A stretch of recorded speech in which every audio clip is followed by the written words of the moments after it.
नमस्कार friends. Awareness Osho की वो किताब जो आपको जागकर जीना सिखाती है।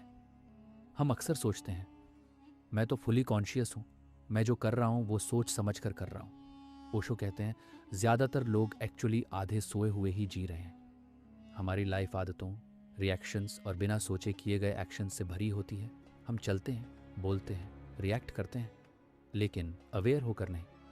ये किताब आपको धीरे धीरे ये दिखाती है कि आप कैसे ऑटो पायलट मोड में जी रहे हैं बिना नोटिस किए, और फिर ये सिखाती है कि कैसे छोटे छोटे मोमेंट्स में आप खुद को जगा सकते हैं। ये सिर्फ थ्योरी नहीं है, ये एक प्रैक्टिकल अंडरस्टैंडिंग है कि कैसे थॉट्स को ऑब्जर्व करना है, इमोशंस को समझना है और हर सिचुएशन में रिएक्ट करने की जगह कॉन्शियसली रिस्पॉन्ड करना है। ओशो की बातों में एक सिंप्लिसिटी है। वो आपको कोई कॉम्प्लिकेटेड टेक्निक नहीं देते, बस बार बार एक ही बात कहते हैं, जो भी कर रहे हो उसे पूरी अवेयरनेस के साथ करो। अगर आपको लगता है कि आपकी लाइफ में स्ट्रेस, ओवर थिंकिंग या कन्फ्यूजन ज़्यादा है, तो ये किताब आपको दिखाएगी कि प्रॉब्लम बाहर नहीं, आपकी अनकॉन्शियस हैबिट्स में है। ये किताब एक सिंपल गाइड है जो आपको सिखाती है कि कैसे हर मोमेंट में जागना है, खुद को समझना है और धीरे धीरे एक पीसफुल और क्लियर माइंड के साथ जीना है। इस बुक का पहला लेसन है, सोए मत रहो, जागो। इस पॉइंट का मतलब ये नहीं है कि लिटरली नींद मत लो। इसका मतलब है कि आप अपनी लाइफ को बिना सोचे समझे बस आदतों के हिसाब से मत जीते रहो। अक्सर क्या होता है, हम सुबह उठते हैं, फ़ोन उठाते हैं, वही सोशल मीडिया, वही रूटीन। किसी ने कुछ बोल दिया तो तुरंत गुस्सा, किसी ने इग्नोर कर दिया तो दुख। ये सब ऑटोमेटिक चलता रहता है। साइकोलॉजी में इसे ऑटो पायलट मोड या हैबिट लूप कहते हैं। मतलब आपका दिमाग बिना आपकी अवेयरनेस के ही पैटर्न्स रिपीट करता रहता है। ओशो का पॉइंट ये है कि आप मशीन की तरह मत जिएं, थोड़ा रुक कर देखें कि आप क्या कर रहे हैं और क्यों कर रहे हैं। अब एक रियल लाइफ एग्जाम्पल लेते हैं। मान लीजिए आप इंस्टाग्राम स्क्रॉल कर रहे हैं। आपने सोचा था 5 मिनट देखेंगे, लेकिन 1 घंटा निकल गया। अब यहाँ 2 तरीके हैं जीने के। पहला, सोया हुआ मीन्स ऑटो पायलट। आप बस स्क्रॉल करते जा रहे हैं, रील्स, मीम्स, कंपैरिजंस। आपको पता भी नहीं चलता कि टाइम कैसे गया। बाद में गिल्ट आता है, यार टाइम वेस्ट हो गया। दूसरा, जागा हुआ मीन्स अवेयर। आप स्क्रॉल करते हुए अचानक नोटिस करते हैं, मैं पिछले 20 मिनट से बिना रीज़न के स्क्रॉल कर रहा हूँ और ऑनेस्टली मुझे अच्छा भी नहीं लग रहा। यही मोमेंट अवेयरनेस का है। साइकोलॉजी में इसे मेटा अवेयरनेस कहते हैं। मतलब आप अपने ही बिहेवियर को नोटिस कर पा रहे हैं। अब आप क्या कर सकते हैं? आप जेंटली खुद से बोल सकते हैं, ठीक है, बस 2 रील्स और फिर बंद, या फ़ोन साइड में रख देते हैं। यहाँ आपने खुद को फोर्स नहीं किया, बस देखा और कॉन्शियसली चूज़ किया। यही जागना है। कोई आपको कुछ बोल देता है, जैसे तुम कभी टाइम पे काम नहीं करते। नॉर्मली क्या होता है, आप इंस्टेंटली रिएक्ट करते हैं। तुम कौन होते हो बोलने वाले? ये इमोशनल रिएक्शन है और साइकोलॉजी में इसे अमीगडाला हाईजैक कहते हैं। मतलब इमोशन कंट्रोल ले लेता है। अगर आप थोड़ा जागे हुए हैं, आपको गुस्सा आता है, लेकिन आप नोटिस करते हैं अभी मुझे गुस्सा आ रहा है। बस ये नोटिस करना ही बहुत बड़ा स्टेप है। अब आप 2 सेकंड रुकते हैं और काल्मली बोलते हैं, ठीक है, बताओ कहाँ इंप्रूव कर सकता हूँ। यहाँ आपने रिएक्ट नहीं किया, रिस्पॉन्स दिया। मान लीजिए आप चाय पी रहे हैं। नॉर्मली आप फ़ोन देखते हुए चाय खत्म कर देते हैं, लेकिन अगर आप जाग कर पीते हैं तो बस 1 मिनट के लिए फ़ोन साइड में रखिए। टेस्ट महसूस कीजिए, गर्मी महसूस कीजिए। ये छोटा सा एक्ट भी माइंडफुलनेस है, साइकोलॉजी टर्म। मतलब आप पूरी तरह प्रेजेंट हो। या फिर वॉकिंग करते टाइम नॉर्मली हम या तो सॉन्ग्स में खोए रहते हैं या थॉट्स में। एक दिन ट्राई कीजिए, 2 मिनट बस चलते हुए नोटिस करें। पैर ज़मीन को कैसे छू रहे हैं, आसपास क्या आवाज़ें हैं। ये कोई स्पिरिचुअल चीज़ नहीं है, ये बस अटेंशन को वापस प्रेजेंट में लाना है। असल में जागना कोई बड़ा गोल नहीं है, ये छोटे छोटे मोमेंट्स में होता है। जब आप नोटिस करते हैं कि आप बिना सोचे बोल रहे थे, जब आप रियलाइज़ करते हैं कि आप अननेसेसरी फ़ोन यूज़ कर रहे हैं, जब आप अपने इमोशन को पकड़ लेते हैं रिएक्ट करने से पहले। यही छोटे मोमेंट्स मिलकर धीरे धीरे आपकी पूरी लाइफ बदल देते हैं। सीधी बात में, सोया हुआ इंसान रिएक्ट करता है, जागा हुआ इंसान ऑब्जर्व करके चूज़ करता है। इस बुक का दूसरा लेसन है, अपने थॉट्स को ऑब्जर्व करो।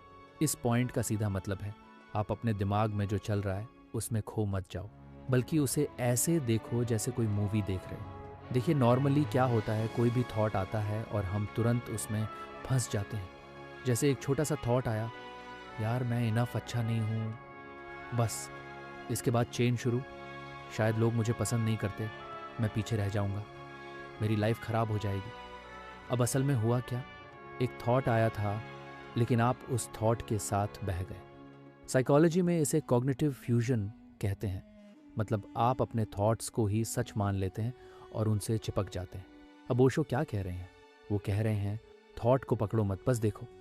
जैसे ही थॉट आए आप अंदर से बोल सकते हैं, ठीक है ये एक थॉट आया है, बस इतना ही। साइकोलॉजी में इसे कॉग्निटिव डिफ्यूजन कहते हैं। मतलब आप थॉट से थोड़ा डिस्टेंस बना लेते हैं। मान लीजिए आप एग्ज़ाम या इंटरव्यू की तैयारी कर रहे हैं, अचानक माइंड में आया अगर मैं फेल हो गया तो। नॉर्मली क्या होता है, आप पैनिक में चले जाते हैं, पढ़ाई छोड़कर स्ट्रेस लेने लगते हैं। अगर आप ऑब्जर्व करते हैं, आप नोटिस करते हैं, अभी मेरे दिमाग में फेल होने का थॉट आया है। बस ये लाइन बहुत पावरफुल है। अब आप खुद से बोल सकते हैं, ये सिर्फ एक पॉसिबिलिटी है, रियलिटी नहीं। और आप वापस अपने काम पर आ जाते हैं। यहाँ आपने थॉट को दबाया नहीं, बस उसे देखा और जाने दिया। आप व्हाट्सएप पर किसी को मैसेज करते हैं, रिप्लाई नहीं आता, थॉट आता है शायद वो मुझे इग्नोर कर रहा है। अगर आप सोए हुए मोड में हैं, आप और स्टोरीज बनाते हैं। अगर आपको ये समरी अच्छी लग रही है तो वीडियो को लाइक, शेयर एंड सब्सक्राइब ज़रूर करें। इस बुक का तीसरा लेसन है, रिएक्शन नहीं, रिस्पॉन्स दो। इस पॉइंट का मतलब है कोई भी सिचुएशन आए, आप तुरंत इमोशन में बहकर एक्ट मत करो, थोड़ा रुक कर, समझ कर, फिर जवाब दो। देखिए नॉर्मली क्या होता है, किसी ने कुछ बोल दिया, बस तुरंत गुस्सा, तुरंत जवाब, बाद में रिग्रेट। ये जो इंस्टेंट एक्शन होता है उसे साइकोलॉजी में ये रिएक्शन कहते हैं। ये ज़्यादातर ऑटोमेटिक होता है, कंट्रोल में नहीं होता। इसमें दिमाग का इमोशनल पार्ट, जिसे अमिगडाला कहते हैं, जल्दी एक्टिवेट हो जाता है और बिना सोचे समझे आप बोल देते हैं या कर देते हैं। अब रिस्पॉन्स क्या है? जब वही सिचुएशन आती है लेकिन आप 2 से 3 सेकंड रुकते हैं, ऑब्जर्व करते हैं और फिर कॉन्शियसली डिसाइड करते हैं कि क्या करना है। इसको साइकोलॉजी में रिस्पॉन्स इनहिबिशन या पॉज पावर कहते हैं। मतलब आप अपने इम्पल्स को रोक कर सोच कर एक्शन लेते हैं। अब एक रियल लाइफ एग्जाम्पल लेते हैं। मान लीजिए ऑफिस/कॉलेज में किसी ने आपको सबके सामने बोल दिया, तुम्हारा काम हमेशा वीक होता है। रिएक्शन मोड ऑटोमेटिक, आप तुरंत बोल देते हैं, तुम खुद क्या करते हो, पहले अपना देखो।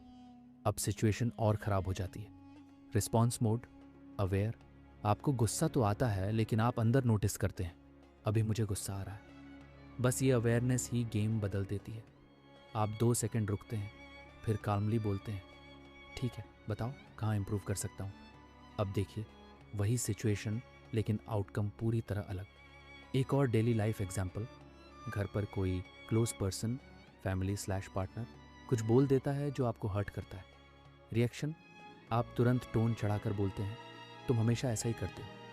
ये एक्चुअली साइकोलॉजी में इमोशनल एस्केलेशन है। मतलब एक इमोशन दूसरे को और बढ़ा देता है। रिस्पॉन्स, आप नोटिस करते हैं, मुझे हर्ट फील हो रहा है इसलिए मैं रिएक्ट करना चाह रहा हूँ। अब आप थोड़ा स्लो होकर बोलते हैं, मुझे ये बात थोड़ी बुरी लगी, हम काल्मली बात कर सकते हैं। यहाँ आपने फाइट को अवॉइड नहीं किया, बस उसे बेटर तरीके से हैंडल किया। अब प्रैक्टिकल तरीके रियल लाइफ में कैसे अप्लाई करें। मान लीजिए आप किसी भी सिचुएशन में ट्रिगर हो गए, गुस्सा, इरिटेशन, फ्रस्ट्रेशन। उस मोमेंट पर कुछ बड़ा करने की ज़रूरत नहीं है, बस एक छोटा सा स्टेप। अंदर से बोलिए, रुक, अभी डिसाइड मत कर। ये 2 से 3 सेकंड का पॉज ही सब बदल देता है।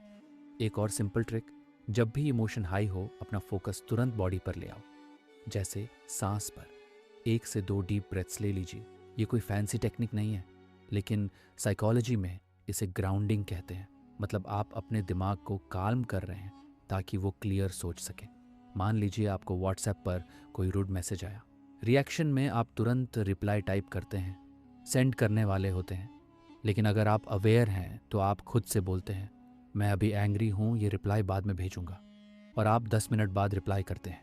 95% चांसेस हैं कि आपका रिप्लाई पूरी तरह बदल जाएगा। असल में डिफरेंस बहुत सिंपल है। Reaction equal to emotion control ले लेता है, रिस्पॉन्सेज इक्वल कंट्रोल में रहते हो। सीधी बात में रिएक्शन इंस्टेंट होता है, रिस्पॉन्स इंटेंशनल होता है, और ऑनेस्टली लाइफ की ज़्यादातर प्रॉब्लम्स इसलिए होती हैं क्योंकि हम रिएक्ट करते हैं, जबकि सॉल्यूशंस तब आते हैं जब हम रिस्पॉन्ड करना सीख जाते हैं। शायद वो मुझसे नाराज़ है, मैंने कुछ गलत कर दिया। अगर आप जागे हुए हैं, आप नोटिस करते हैं अभी मेरा माइंड असमेशन बना रहा है। यहाँ साइकोलॉजी का टर्म है कॉग्निटिव डिस्टॉर्शन। माइंड बिना प्रूफ के कहानी बना रहा है। अब आप खुद से बोलते हैं, हो सकता है वो बिजी हो, और आप अननेसेसरी स्ट्रेस से बच जाते हैं। मान लीजिए आप बैठे हैं और रैंडम थॉट्स आ रहे हैं। आपको कुछ स्पेशल करने की ज़रूरत नहीं है, बस 10 से 20 सेकंड के लिए ये ट्राई कीजिए। जो भी थॉट आए उसके आगे मैं नोटिस कर रहा हूँ कि जोड़ दीजिए, जैसे मैं नोटिस कर रहा हूँ कि मैं फ्यूचर को लेकर टेंशन ले रहा हूँ। मैं नोटिस कर रहा हूँ कि मैं खुद को जज कर रहा हूँ। ये छोटा सा ट्रिक ऑटोमेटिकली आपको थॉट्स से अलग कर देता है। एक और सिंपल तरीका, जब भी माइंड में बहुत नॉइज़ हो, बस क्वाइटली बैठकर थॉट्स को ऐसे देखो जैसे आसमान में बादल जा रहे हैं। ना रोकना है, ना कंट्रोल करना है, बस देखना है। इसको साइकोलॉजी में माइंडफुलनेस ऑफ थॉट्स कहते हैं। इम्पॉर्टेंट बात यह है, थॉट्स को कंट्रोल करना गोल नहीं है, उनसे अलग होकर उन्हें देख पाना ही असली फ्रीडम है। सीधी सी बात, आप अपने थॉट्स नहीं हैं, आप वो हैं जो उन्हें देख सकता है। जब ये धीरे धीरे क्लियर होने लगता है तो ओवर थिंकिंग खुद ही कम होने लगती है। अगर आपको ये समरी अच्छी लग रही है तो वीडियो को लाइक, शेयर एंड सब्सक्राइब ज़रूर करें। इस बुक का चौथा लेसन है, अपने इमोशंस को दबाओ मत, समझो। इस पॉइंट का मतलब है जो आप फील कर रहे हो, गुस्सा, दुख, जेलसी, डर, उसे इग्नोर मत करो और ना ही उसे दबाकर मैं ठीक हूँ वाला मास्क लगाओ। क्योंकि सच ये है, इमोशंस दबाने से ख़त्म नहीं होते, अंदर जमा होते रहते हैं। देखिए नॉर्मली क्या होता है, आपको गुस्सा आया लेकिन आपने खुद से बोला नहीं नहीं मुझे गुस्सा नहीं करना चाहिए, या आपको दुख हुआ लेकिन आप बोलते हो चल छोड़, कुछ नहीं हुआ। ये जो आप कर रहे हो, साइकोलॉजी में इसे इमोशनल सप्रेशन कहते हैं, मतलब इमोशन को ऊपर से दबा देना। प्रॉब्लम ये है कि ये इमोशन अंदर ही अंदर एक्टिव रहता है और बाद में या तो ज़्यादा एक्सप्लोड करता है या स्ट्रेस बन जाता है। अब ओशो क्या कह रहे हैं? वो कह रहे हैं इमोशन को दबाओ मत, लेकिन उसमें बहो भी मत, उसे समझो। मतलब क्या? जब इमोशन आए तो आप बस उसे नोटिस करो बिना जज के। एक रियल लाइफ एग्जाम्पल लेते हैं। मान लीजिए आपको बहुत गुस्सा आया किसी पर। नॉर्मली दो एक्सट्रीम होते हैं, एक या तो आप एक्सप्लोड कर देते हो, चिल्लाना, लड़ना, दो या आप दबा लेते हो, कुछ नहीं बोलते, अंदर ही अंदर जलते रहते हो। दोनों ही अनहेल्दी हैं।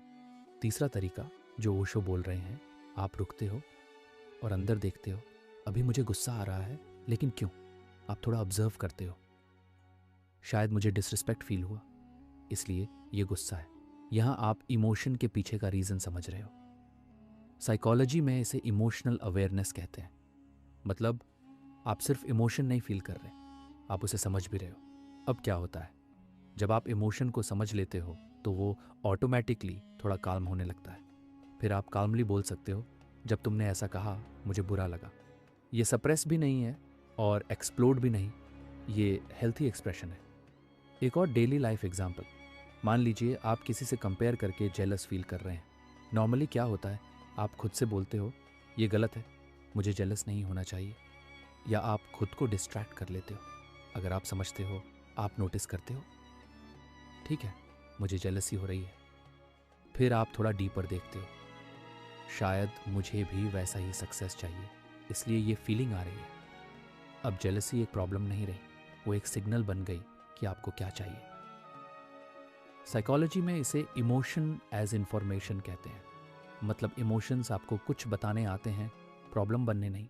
और मान लीजिए कोई भी स्ट्रॉन्ग इमोशन आया, गुस्सा, दुख, एंजाइटी, उस मोमेंट पर बस 3 छोटे स्टेप्स। स्टेप 1, नाम दो, लेबलिंग, अंदर से बोलो ये गुस्सा है, ये एंजाइटी है। साइकोलॉजी में इसे अफेक्ट लेबलिंग कहते हैं। रिसर्च बताती है कि सिर्फ नाम देने से इमोशन की इंटेंसिटी कम हो जाती है। स्टेप 2, पूछो क्यों, लेकिन सॉफ्टली, मैं ऐसा क्यों फील कर रहा हूँ, लेकिन खुद को जज किए बिना। स्टेप 3, अलाउ करो, इमोशन को थोड़ी देर रहने दो, उसे भगाने की कोशिश मत करो। जैसे वेव आती है और जाती है, वैसे ही इमोशन भी चला जाता है। एक छोटा सा रियल एग्जाम्पल, आपका डे खराब गया, आप इरिटेट फील कर रहे हैं, आप खुद को फोर्स करते हो मुझे पॉजिटिव रहना चाहिए। सप्रेशन, आप सब पर चिल्ला देते हो रिएक्शन। लेकिन अगर आप समझते हो, आप क्वाइटली बैठते हो और बोलते हो आज मैं थोड़ा फ्रस्ट्रेटेड हूँ, शायद मुझे रेस्ट चाहिए। फिर आप थोड़ा ब्रेक ले लेते हो, म्यूज़िक सुन लेते हो या वॉक पर चले जाते हो। बस आपने इमोशन को समझा और सही रिस्पॉन्स दिया। सीधी बात में, इमोशन दुश्मन नहीं है, वो मैसेज लेकर आता है। अगर आप उसे दबाओगे वो और स्ट्रांग होगा, अगर आप उसे समझोगे वो गाइड बन जाएगा। और सबसे इम्पॉर्टेंट, स्ट्रांग इंसान वो नहीं जो इमोशंस फील नहीं करता, स्ट्रांग वो है जो उन्हें समझकर हैंडल करता है। ऐसी ही ज्ञानवर्धक वीडियो के लिए चैनल को सब्सक्राइब करें और बेल आइकन दबाएं ताकि कोई भी वीडियो मिस ना हो। धन्यवाद।